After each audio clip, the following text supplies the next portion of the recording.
Can you turn it on? There you go. Thank you, Dr.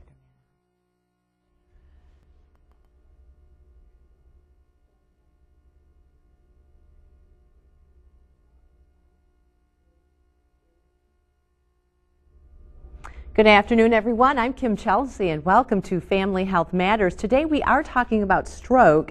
It looks like we had a little mix-up in our programming, and our previous video is showing a program on multiple sclerosis, but in fact our topic today is stroke. So if you do have a question or comment, do call in about strokes at the phone numbers are at the bottom of your screen. Right now, though, let's take a moment to introduce our panelist is Dr. Prerna Manohar, and she is with the Heart and Wellness Institute. Am I correct? That's correct. Okay, and it's good to have you back again, Dr. Manohar. To be here. You've been with us many times before talking about heart disease, but really heart disease and stroke are very interrelated. Absolutely, and they're part of the same process. And many of the risk factors that we see associated with heart disease are also associated with stroke. Mm-hmm. Now, what are the symptoms of stroke? I think that's probably the most important thing we need to understand today.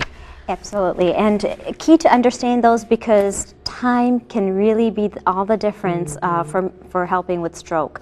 So whether it's a loss of ability to speak, you can't understand things properly, can't get the words out, losing your balance, falling down, having numbness or tingling, that's a common one we think about down the arms or the legs, or losing control of the arms or the legs are very common symptoms of stroke. Okay, and it's not, those aren't symptoms you want to look at over the course of days. Those are symptoms to look at over the course of less than 3 hours.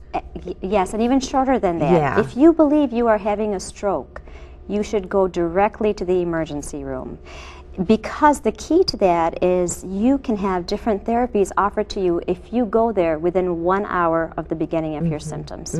Yeah, and those therapies, the sooner you are treated with those therapies, the less your chances are of having damage from the stroke. Am I correct in assuming that? That's right. If that stroke is caught early enough and is able to be treated, then there's less chance of having a residual or some of those same symptoms that you were experiencing not go away and stay with you long term. Right, right. So what exactly happens to the brain when a stroke takes place? The blood supply is being turned off in a particular part of the brain, whether it's because a clot is forming or a piece of cholesterol plaque has broken off and has clogged up the plumbing or the artery to that particular part of the brain. And when that happens, the brain doesn't get enough blood flow and it starts to die. Okay.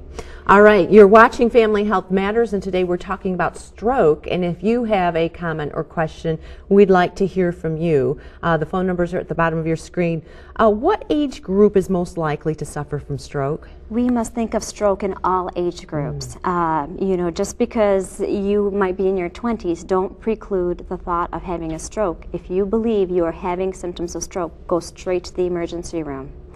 All comers that were looked at by American Heart Association, age 20 and above, had a stroke rate of about 4% in all of the U.S. So, 2 out of 50 or 4 out of 100 can be susceptible to stroke. I would suspect, too, we're probably seeing stroke more frequently in even younger ages of people. I mean, I know you said it can be any age group, yes, but we tend to think of, well, that's for, older people. But as you said, younger people can have strokes as well. Yes, and just because I said, that study was done 20 and above, even if you have a teenage child that might be having some of the symptoms of stroke, take them to the emergency room. With the risk factors going up in our teenage population, they may be at risk for stroke as well. Okay, so let's talk about risk factors. What are the risk factors for stroke? Smoking, high blood pressure, abnormal cholesterol, diabetes, weight going up or inappropriate body composition or obesity. If you have had a heart attack in the past, that puts you at higher risk for stroke, or if you've had a stroke in the past.